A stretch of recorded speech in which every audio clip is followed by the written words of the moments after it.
Good morning everyone. आज आप लोग को लेकर आए हैं क्लास 12 का जो है मैट्रिक्स। इसके पहले आप लोग को जो है लेक्चर 1 और लेक्चर 2 में आप लोग को बता चुके हैं। पहले लेक्चर में बताए थे आपको जो है चैप्टर फ्लो के बारे में, और दूसरे में आप लोग को बताए थे कि मैट्रिक्स क्या होता है और मैट्रिक्स कैसे दिखता है। आज इस वीडियो हम लोग समझेंगे, देखेंगे, ठीक है। आव्यूह की कोटि के बारे में जानेंगे, और जो है अगर कोटि दे रखा है तो मैट्रिक्स कैसे हम लोग बनाएंगे। उसके बाद आव्यूह के अवयव के बारे में जानेंगे। इसलिए आप लोग आराम से इस वीडियो को देखिए।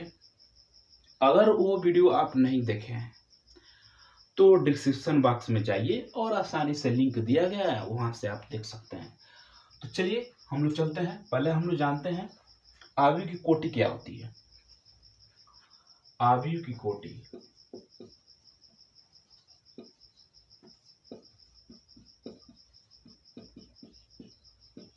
आव्यूह की कोटि, ठीक है, ऑर्डर ऑफ मैट्रिक्स, ठीक है, ऑर्डर ऑफ मैट्रिक्स। तो इसके पहले जो वीडियो बनाए थे उसमें आप लोगों को पंक्ति और स्तंभ के बारे में बताए थे। थोड़ा उसको रिपीट करते हैं, यहाँ पर ध्यान से देखिए।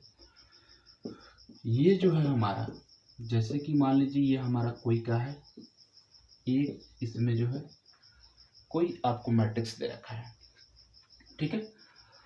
तो आपको बताए थे कि पंक्ति क्या होती है और स्तंभ क्या होती है, ठीक है।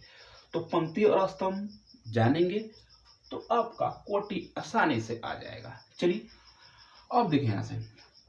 तो इसमें जो है हम बताए थे पंक्ति को जो है अंग्रेजी में हम लोग क्या बोलते हैं, रो बोलते हैं, ठीक है।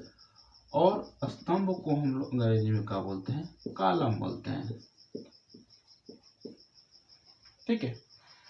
तो मैट्रिक्स में जो आपको क्षैतिज दे रखा है उसको हम लोग क्या बोलते हैं, रो बोलते हैं।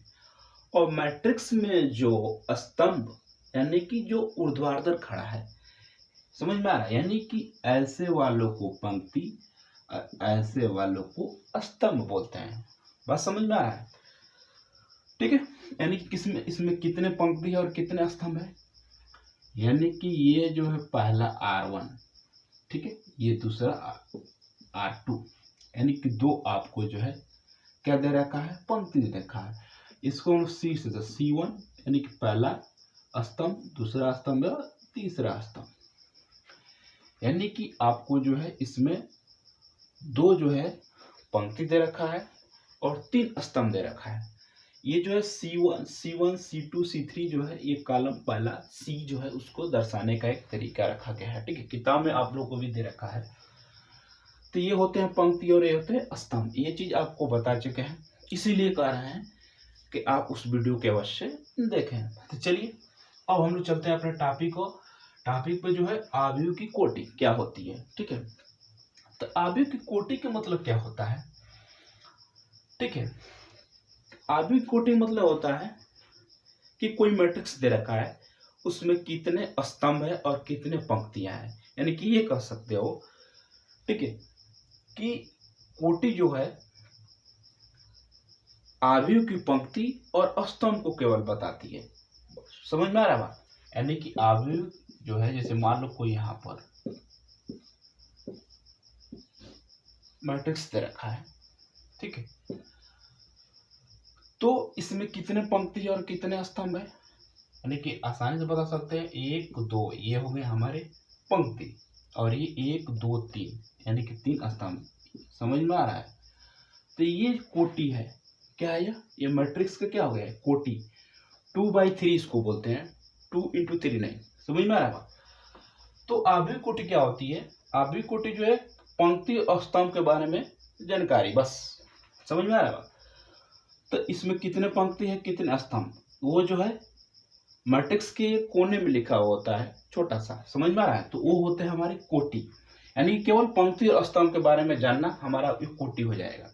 समझ में आ रहा है। ये केवल वही दर्शाती है, ठीक है, कि कितने इसमें पंक्ति है कितने स्तंभ, उसको ऐसे हम लोग रिप्रेजेंट करते हैं। समझ में आ रहा है। 2/3 इसको बोलते हैं। समझ में आ रहा है। 2 into 3 नहीं, तो एक लिखने का ये तरीका है। जैसे मान लो इसमें कोई पूछ दे, ठीक है, इसका कोटि क्या होगा, तो बस पंक्ति और स्तंभ जानेंगे, उसके बाद आप कोना में लिख देंगे, वही हमारा क्या हो जाता है, इसका कोटि हो जाता है। ठीक है, यानी 1 2 3, यानी कि 2 × 3 का है ये भी। ये मान लो एक और ले लो यहाँ से, ठीक है, इसमें कितने, यानी कि 2 पंक्ति और 2 स्तंभ, यानी कि 2/2, 2/2 का एक है हमारा कोटि है। तो ये जो है मैट्रिक्स के कोने में लिखा हुआ होता है, यार समझ में आ रहा है। ये केवल जो है आपको कितने पंक्ति और कितने स्तंभ को केवल ये बताता है, बस समझ में आ रहा है। कोटि ये होता है, कोई दिक्कत इसमें नहीं ना। चलिए, यानी केवल पंक्ति और स्तंभ के बारे में जानना जो है वही कोटि बस हो जाता है। ठीक है, अब हमारा अगर जो है आपको आव्यूह के जो है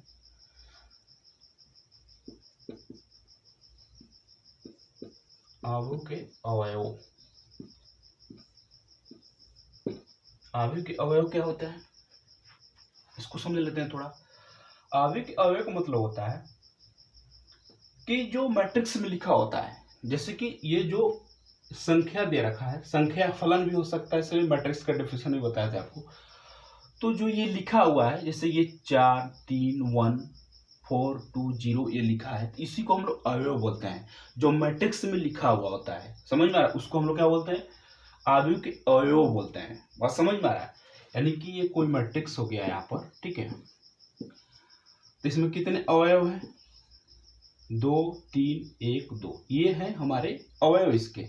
ठीक है, यानी कि इसमें 4 गो अवयव हैं। तो इसी को हम लोग क्या बोलते हैं, मैट्रिक्स में लिखा होता है, मैट्रिक्स के अंदर जो लिखा होता है, ठीक है, उसी को हम लोग बोलते हैं अवयव बोलते हैं, उसके आव्यूह के अवयव कहते हैं। इसमें कितने अवयव हैं, 4 गो अवयव हैं।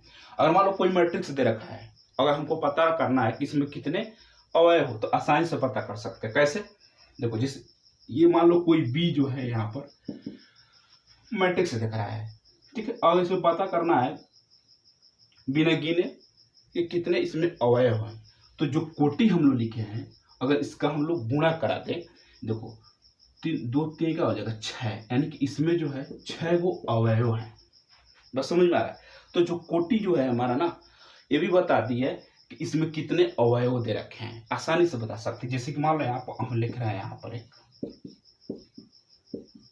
ठीक है, अगर पता करना है इसमें कितने जो है अवयव दे रखे हैं, ये इसमें कितने लिखे हुए हैं डिजिट, समझ में आ रहा है, कितने फलन दे रखे हैं, समझ में आ रहा है।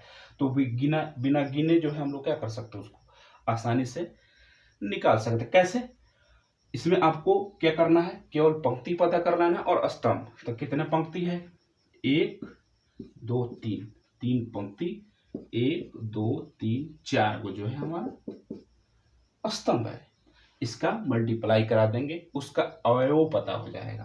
3 चौके 12, इसमें 12 को अवयव, देखो 1 2 3 4 5 6 7 8 9 10 11 12, बस समझ में आ रहा है। तो आपके आव्यूह की कोटि क्या होती है, ये आपको समझ में आया। आव्यूह के अवयव क्या होते हैं, ये आपको समझ में आया है। ठीक है, अब हम आगे बढ़ते हैं। ठीक है, चलो, अब ये पहला हमारा, ये दूसरा और तीसरे टॉपिक पर चलते हैं हम लोग। ठीक है, कोटि दिया है, कोटि दिया हो तब जो है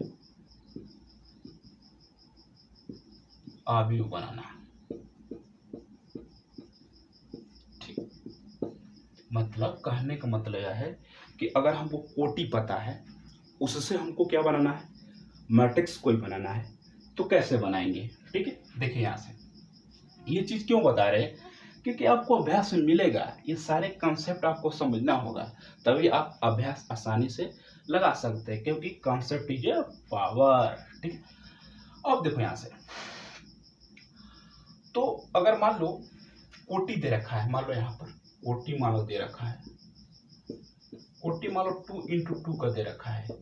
ठीक है, मतलब ये क्या दर्शा रहा है, तो मतलब ये जो पहला जो है वो पंक्ति को दर्शा रहा है और दूसरा स्तंभ को दर्शा रहा है। तो इसके मतलब ये हुआ कि हमको क्या करना है कि ऐसा मैट्रिक्स बनाना है जिसमें 2 पंक्तियां हो और 2 स्तंभ हो। तो कैसा दिखाई देगा, ऐसे होगा, 2 पंक्ति और दो स्तंभ वाले, ऐसे मैट्रिक्स होंगे, है ना। दो पंक्ति, एक दो, एक दो, यानी कि दो स्तंभ दो पंक्ति। बस समझ में आ रहा है? ठीक है। अगर मान लो दे देगा, और भी आपको दे सकता है, इसको मिटा रहे हैं इधर। ठीक है, मान लो कोटि दे दिया हमको यहाँ पर 2 इंटू 3 का। हमको क्या करना है, मैट्रिक्स बनाना है। तो हमको क्या करना है, यानी कि पहला हमारा पंक्ति को दर्शा रहा है और दूसरा स्तंभ को। मतलब हमको बताना, ऐसा मैट्रिक्स बनाना है कि जिसमें जो है दो पंक्ति हो, 3 स्तंभ हो। तो कैसे बनाओगे, देखो दो आसानी से बना सकते हो। एक देखो यहाँ से R1 R2 समझ में आ रहा है, ये C1 C2 C3, यानी कि R1 यानी पहला स्तंभ, सॉरी पहला पंक्ति दूसरा स्तंभ, सॉरी यहाँ पर पहला पंक्ति दूसरा पंक्ति। ठीक है, यानी कि दो इसमें पंक्ति है, कहने का मतलब है, और 3 स्तंभ है। ये बात समझ में आ रहा है। ये R1 ये रो को दर्शा रहा है, अंग्रेजी का पहला अक्षर है, ये C1 कॉलम पहला अक्षर है। ठीक है, तो ऐसे हम लोग उसको रखे हैं, कोई दिक्कत? बात समझ में इसमें? ठीक है, तो आपको कोटि दे रखा है, तो मैट्रिक्स आसानी से आप कर सकते हैं, बना सकते हैं।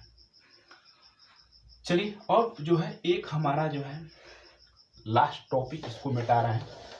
आशा है कि आपको समझ में आया होगा ये चीज। चलिए,